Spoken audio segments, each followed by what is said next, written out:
Hello students. तो students आज हमारा सॉल्यूशंस का लेक्चर 11 होगा और इस लेक्चर 11 में हम लोग डिस्कस करेंगे क्वालिटेटिव प्रॉपर्टीज। हमारा डिस्कशन चलेगा जो क्वालिटेटिव प्रॉपर्टीज है हमारा इन्वेस्टमेंट ऑफ बॉइलिंग पॉइंट। तो आज हमारा सेकेंड क्वालिटेटिव प्रॉपर्टी मैं स्टार्ट करने जा रहा हूँ। मैं यहाँ टॉपिक लिख देता हूँ।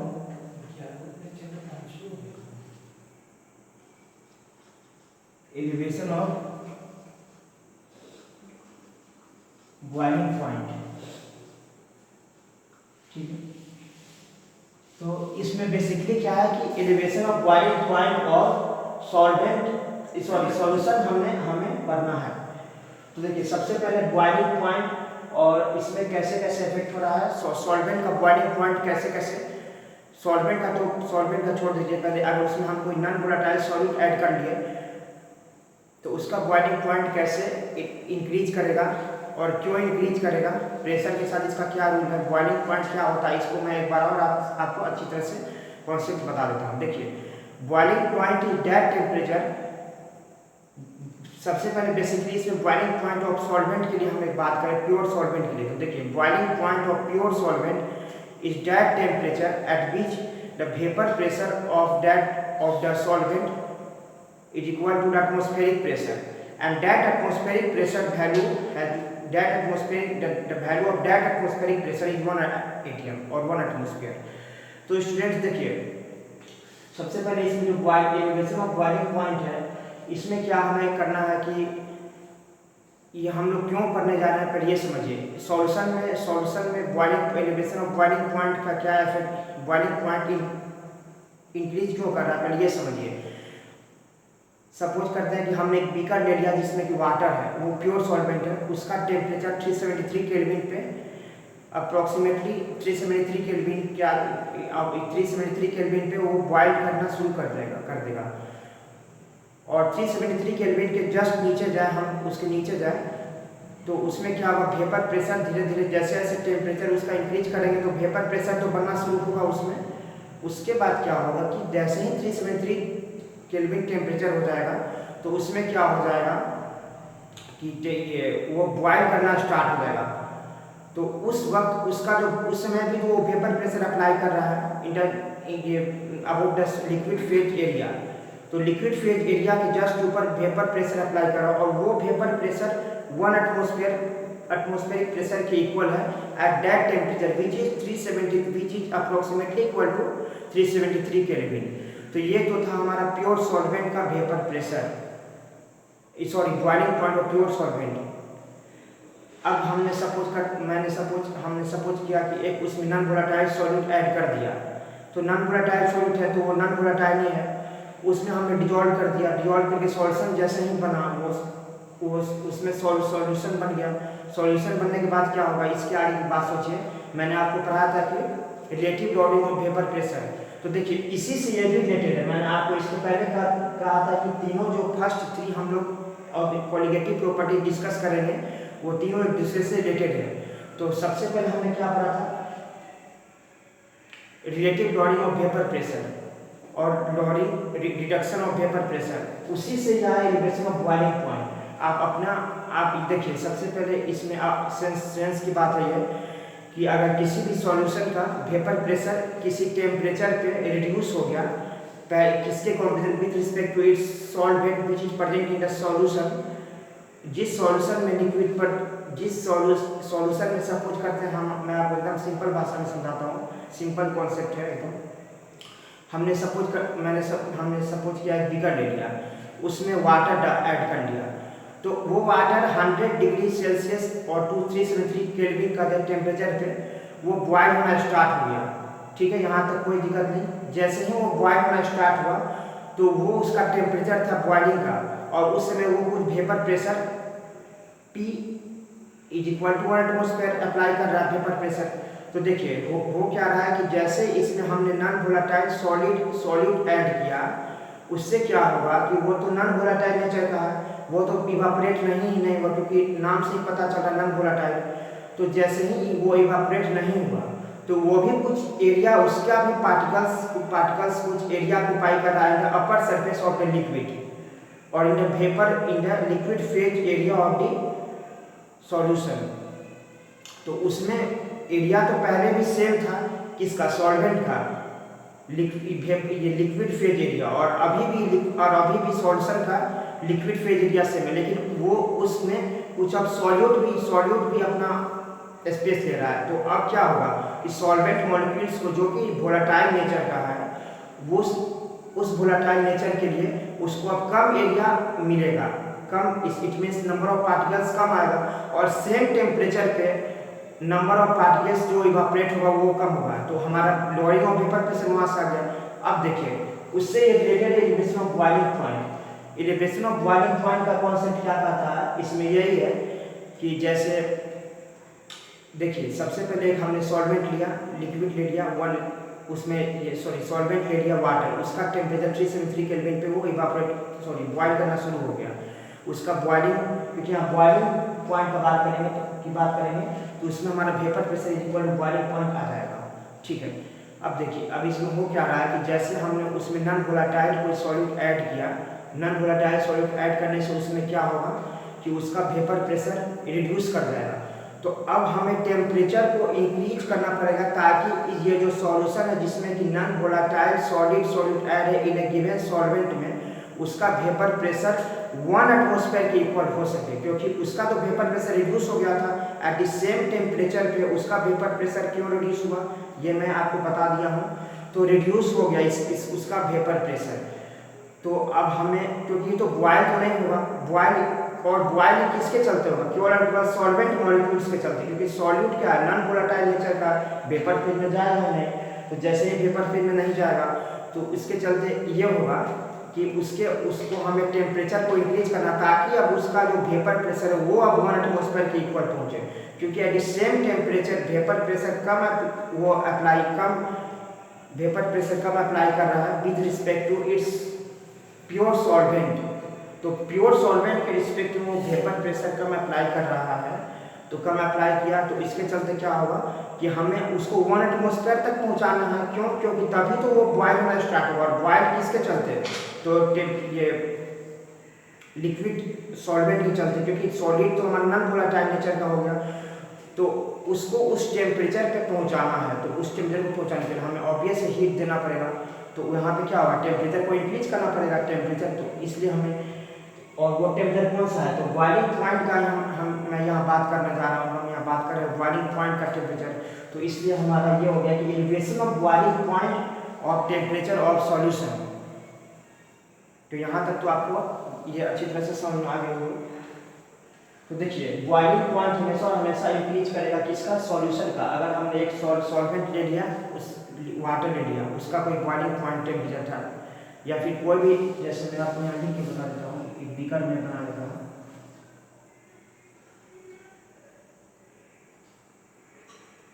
इस बीकर में सपोज करते हैं कि एक सॉल्वेंट है, सपोज करते हैं हमने अल्कोहल ऐड किया, अल्कोहल हमने ऐड कर दिया, तो अल्कोहल क्या है, सॉल्वेंट है, और ये तो वोलेटाइल है। अब देखिए ये T1 टेम्परेचर पे इसका प्रेशर है P1 is equal to 1 atmosphere. ठीक है, तो T1 is equal to boiling point. आप एक बार चेक कर लीजिए, हमने एक सॉल्वेंट ले लिया, उसमें अल्कोहल था, तो वो टेम्परेचर T1 है और P1 प्रेशर 1 एटमॉस्फेयर उसमें अप्लाई करेगा। कब, जब टेम्परेचर हमारा बॉइलिंग पॉइंट इक्वल आ जाएगा। अब देखिए जब हमने एक non volatile add any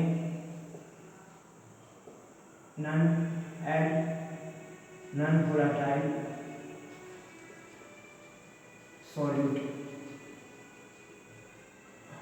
two form solution. अब देखिए हमने इसमें एक नॉन वोलेटाइल सॉल्यूट को ऐड कर लिया ताकि सॉल्यूशन बन सके। कोई भी नॉन वोलेटाइल तो नहीं लेंगे, इसमें ये डिजॉल्व हो जाए, बस इतना ध्यान रखिए। और नॉन वोलेटाइल होना चाहिए, सॉलिड होना चाहिए। तो देखिए इसमें क्या होगा,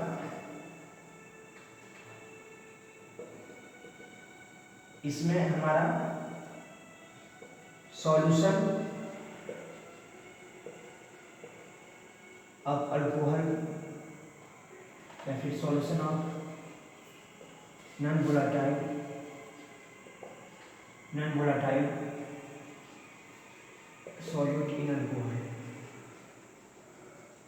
तो ये आ गया, तो solution of non volatile solute in alcohol आ गया। तो अब इसका टेम्परेचर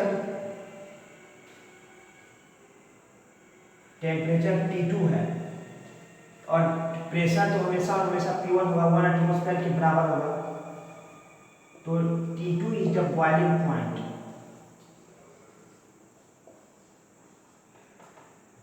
देखिए ये T2 टेम्परेचर पे P1 प्रेशर अप्लाई करेगा हमेशा बॉइलिंग पॉइंट के लिए। प्रेशर हमेशा क्या होना चाहिए, 1 एटमॉस्फेयर की। वेपर प्रेशर हमेशा 1 एटमॉस्फेयर के इक्वल होना चाहिए। तो ये वेपर प्रेशर जो है, वेपर प्रेशर में मैं लिखता हूँ वेपर प्रेशर 1 और यहाँ पे आगे वेपर प्रेशर 1, ये भी है 1 एटमॉस्फेयर। ये टेम्परेचर T2 है। तो T2 it means T2 is the boiling point of this solution. So हम यहाँ लिख सकते हैं, सो T2 not equal to T1। ये तो एकदम ऑब्वियस है कि T2 T1 के इक्वल नहीं होगा। रीजन में आपको अच्छी तरह से बता चुका हूँ। और also T2 is greater than T1, so elevation of boiling point.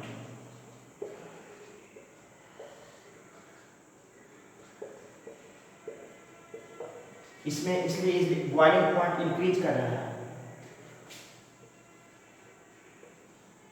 Of solution. देखिए इसमें हमारा elevation of boiling point of solution हो गया। तो ये तो आपको अच्छी तरह से समझ में आ रही होगी। T2 टेम्परेचर पे वेपर प्रेशर वो 1 एटमॉस्फेयर था, तो T2 मस्ट बी इंक्रीज। जब T2 is equal to T1, it means T1 को हम यहाँ पे इंक्रीज कर दिए ताकि वो T2 तक पहुँचे और उसमें फिर बॉइलिंग पॉइंट आ जाए। इट मीन्स उसका जो अब जो सॉल्यूशन का जो वेपर प्रेशर होगा वो केवल आपका सॉल्वेंट के चलते होगा। तो अब वो सॉल्वेंट को उतना टेम्परेचर मिल सके ताकि वो वेपर प्रेशर अप्लाई करे जो कि पहले की तरह ही 1 एटमॉस्फेयर होगा, तभी तो वो बॉइल करेगा। तो इसलिए देखिए बॉइलिंग पॉइंट हमेशा इंक्रीज कर दिया। Elevation of boiling point of solution, यही चीज है इसमें एलिवेशन ऑफ बॉइलिंग पॉइंट। तो एलिवेशन ऑफ बॉइलिंग पॉइंट ये है। अब देखिए मैं इसका आपको ग्राफ यहाँ पर बता के समझा देता हूँ कि इसका ग्राफ कैसे हो रहा है। सबसे पहले तो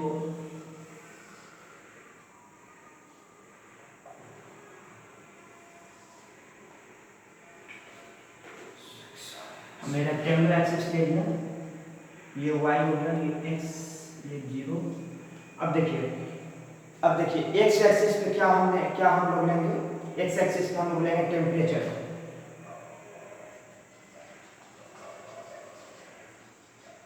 टेम्परेचर इंक्रीज करते चला जा रहा है। यहाँ पे वेपर प्रेशर इंक्रीज करते चला जा रहा है y एक्सिस पे। अब देखिए क्या होगा। सबसे पहले जब वेपर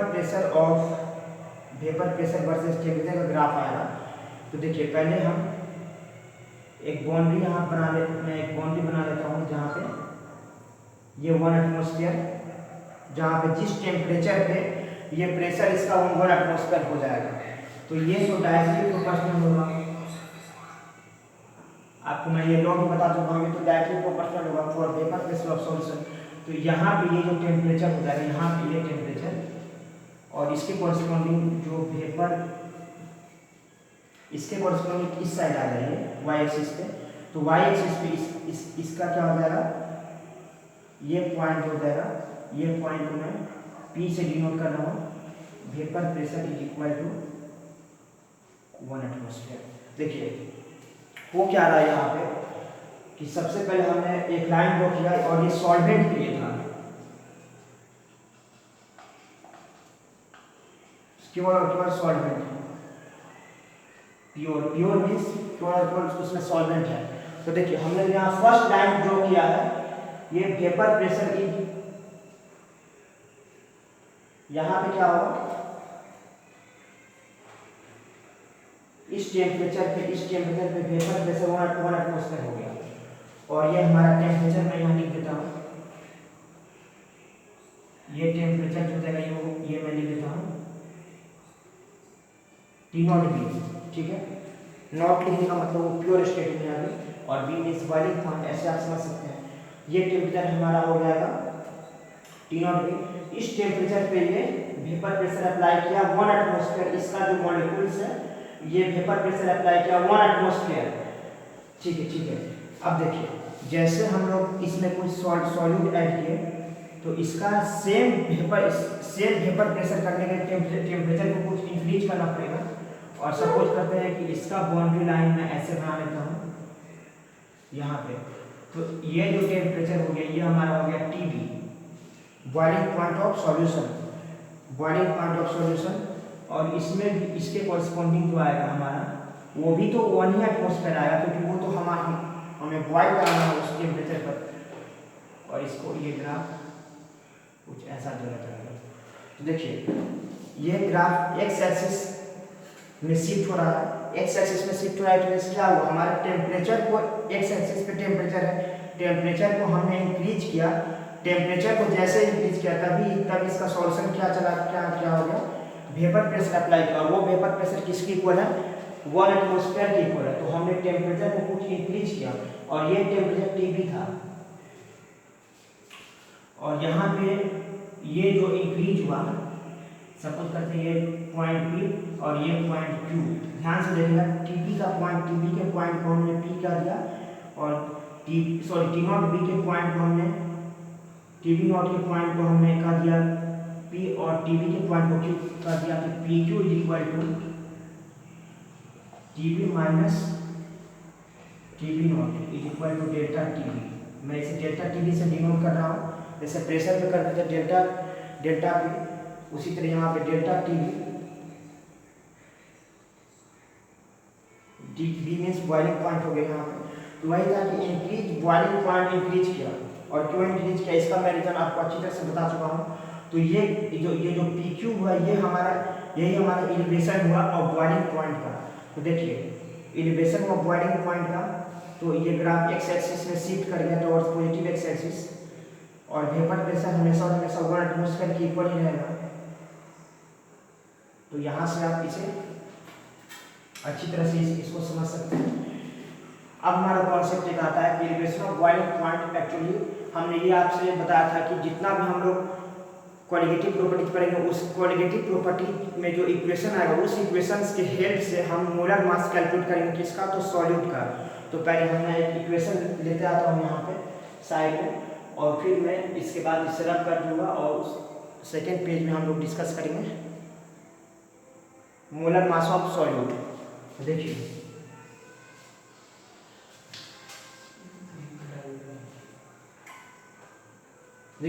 यहाँ पे क्या है कि कोई भी एक्सपेरिमेंट, जो भी एक्सपेरिमेंटली ये प्रूव्ड है कि जो एलिवेशन ऑफ बॉइलिंग पॉइंट होता है, इट मीन्स जो कि डेल्टा TB हो गया, delta TB is equal to molarity of this solution, molarity of this solute present in the solution.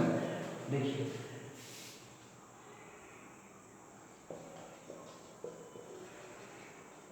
it is found that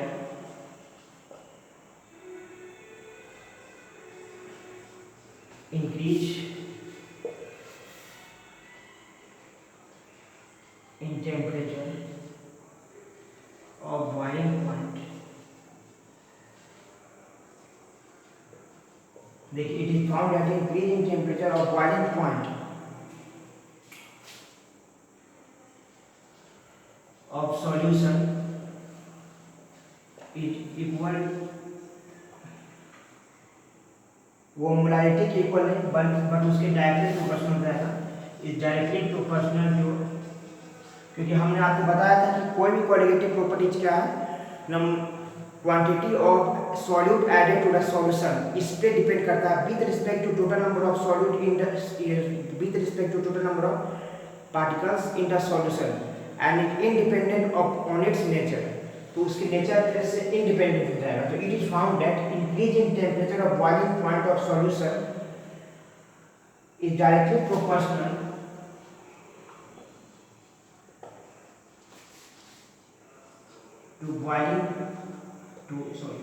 to molarity not molality या molality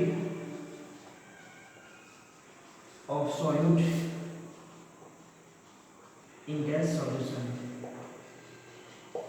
देखिए क्या हो रहा है यहाँ पे कि जैसे हमने ये पढ़ा कि ये lowering of vapor pressure, तो lowering of vapor pressure is equal to mole fraction of solute present in the solution for binary case, for binary solution, in case of binary solution, and here ये क्या है कि it is found that increase in temperature of boiling point of solution is directly proportional to molality of solute in the solution।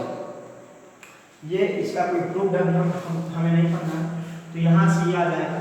सो ये यहाँ से मैं ये लिख सकता हूँ कि डेल्टा टीवी, क्योंकि इंक्रीज का बात यहाँ कर रहा है, तो यहाँ डेल्टा टीवी इंक्रीज हुआ, तो डेल्टा टीवी मैंने यहाँ पहले से सब लिख दिया, मैं यहाँ पहले से सब लिख दिया हूँ कि टीवी क्या होगा,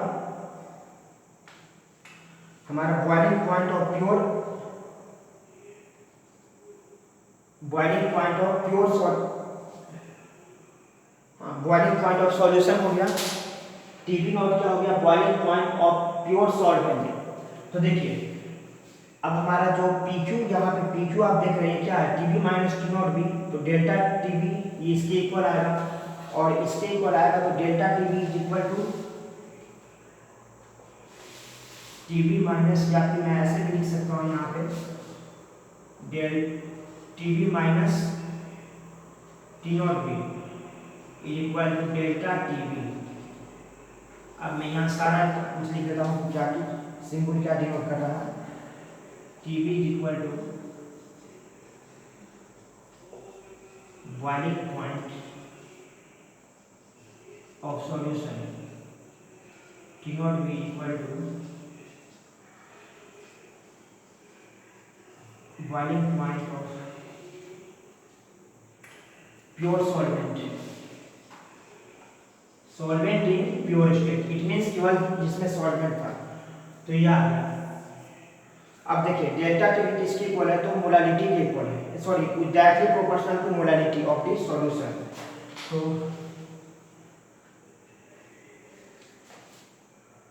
पहले आप इसका स्क्रीनशॉट ले लो, उसके बाद हम आगे प्रोसीड करेंगे।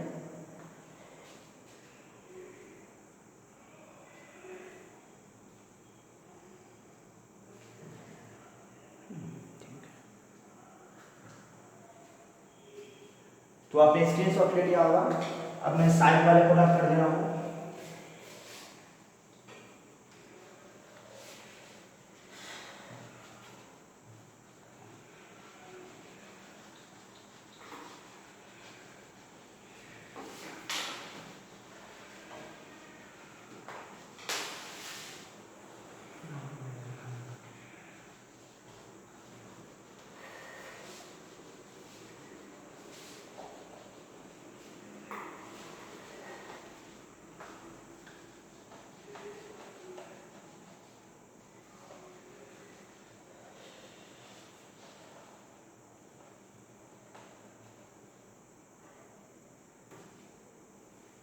तो स्टूडेंट्स देखिए यहाँ पे क्या था कि ये डेल्टा टी आ गया और सिंबल क्या डिनोट कर रहा है, मैं यहाँ लिख दे रहा हूँ। अब देखिए delta TV is directly proportional to molality, delta TV is directly proportional to molality, तो so delta TV is equal to capital KV into molality, where Kb is constant output personality। तो देखिए स्टूडेंट्स यहाँ पे क्या है कि Kb जो हमारा है वो कांस्टेंट ऑफ प्रोपोर्शनलिटी है। अब देखिए Kb को और हम क्या बोल सकते हैं, Kb is equal to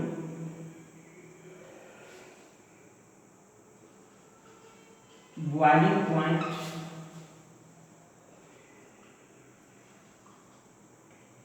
elevation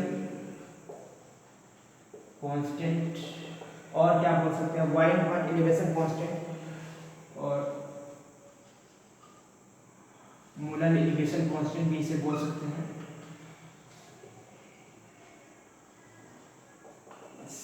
इतना आपको ध्यान रखना, ऐसे ही मैं बता दिया ये, क्योंकि एक्चुअली में जब आप क्वेश्चन सोल्व कीजिएगा तो यहाँ ये नहीं दिया है कि be equal to something, there is given that molar elevation constant for solution is for solute का गिवन रहेगा, और वहाँ पे तो आप कंफ्यूज कर जाएगा, इसलिए मैं आपको यहाँ नोट करा दिया। तो देखिए delta T B, so delta T B is equal to K B into molarity.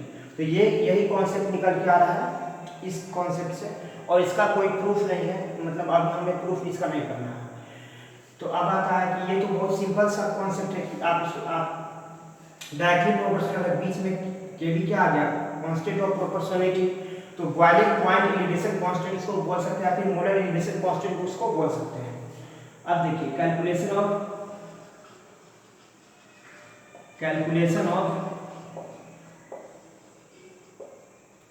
Molar mass of solute from this equation, it means ये हमारे पास जो इक्वेशन आया delta T B equal to K B into molarity, इस equation की help से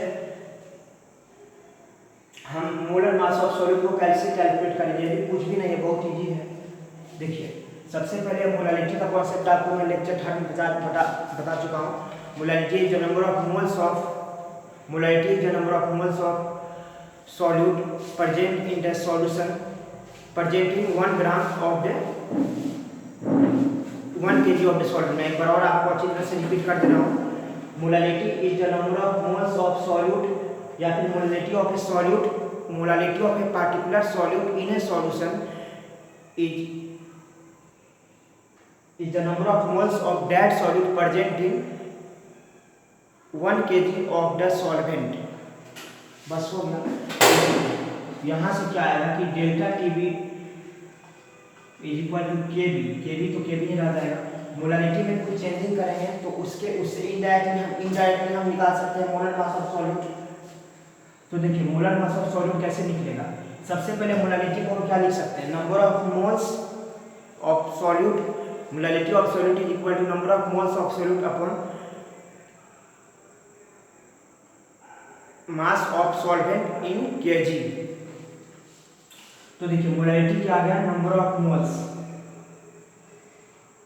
या फिर मैं इसे डायरेक्ट भी लिख देता हूँ। और नंबर ऑफ मोल्स को कैसे लिख सकते हैं, ये 9th क्लास का चीज है। Number of moles is equal to mass, number of moles of solute is equal to mass of solute upon molar mass of solute.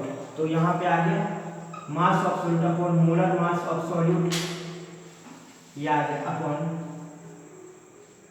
ये आ गया नंबर ऑफ मोल्स। अब देखिए number of moles upon mass of solvent in KG. तो KG में अगर suppose करते हैं कि हमारा मास जो है, यहाँ मैं इसे m1 ले लेता हूँ, m1 मैं यहाँ ले लिया, तो मास ऑफ सॉल्यूट्स सपोज करते हैं मास ऑफ सॉल्वेंट हमारा अगर केजी में गिवन है तो उसको 1000 से डिवाइड करना ही करना होगा। तो इसे मैं m2 अपॉन 1000 लिख सकता हूँ, इसमें तो आपको कोई दिक्कत नहीं होनी चाहिए, केजी का आ गया। अब देखिए यहाँ से आगे कि delta T B is equal to K B into m1, और पहले सबसे पहले तो मैंने साइन लिख देना है। सबसे पहले कि m1 क्या हो गया, मास ऑफ सॉल्यूट, m क्या आ गया, मोलर मास ऑफ सॉल्यूट जो हमें कैलकुलेट करनी है। m2 क्या आ गया, मास ऑफ सॉल्वेंट 1/2। तो ये आ गया यहाँ तक।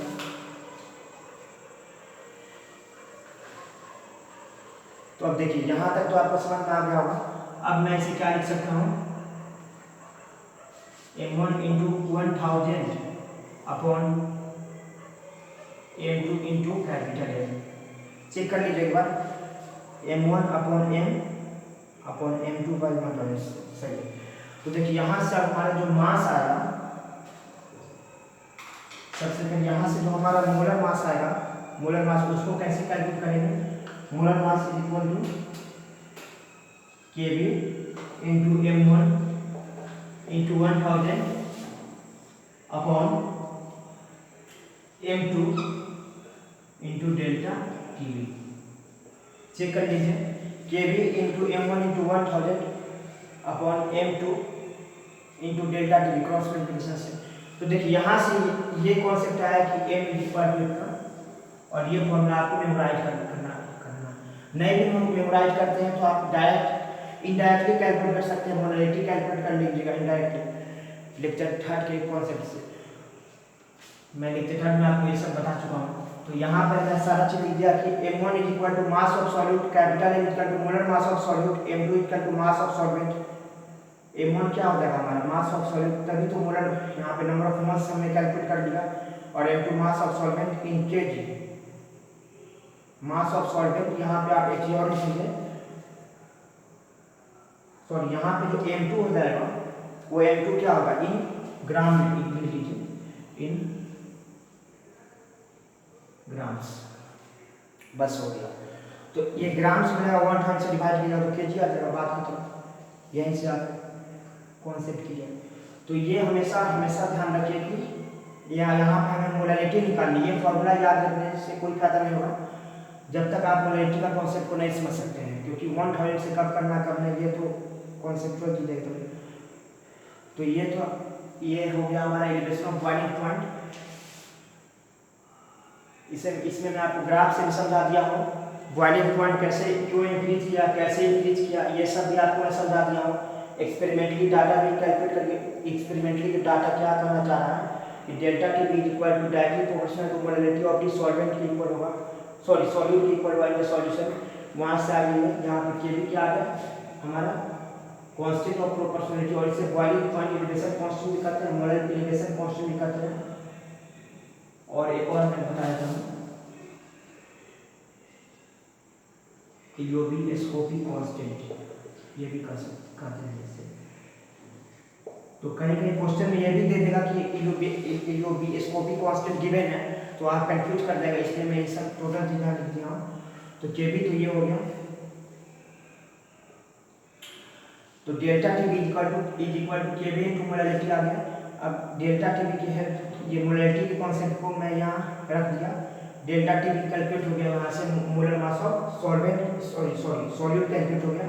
m1 क्या था मास ऑफ सॉल्यूट था, m2 क्या था मास ऑफ सॉल्वेंट इन ग्राम्स था। तो ये हो गया हमारा एलिवेशन ऑफ बॉइलिंग पॉइंट का कॉन्सेप्ट। और आगे नेक्स्ट लेक्चर 12 में हम लोग डिस्कस करेंगे डिप्रेशन ऑफ फ्रीजिंग पॉइंट। देखिए बॉइलिंग पॉइंट इंक्रीज करेगा लेकिन फ्रीजिंग पॉइंट हमेशा कैसा रिड्यूस कर देगा, इसलिए हम लोग पढ़ेंगे depression of reduction of freezing point of the solution. तो इसी के साथ ही लेक्चर ओवर होता है। तब तक के लिए हमारे चैनल को लाइक करें, शेयर करें और सब्सक्राइब करें। Thank you.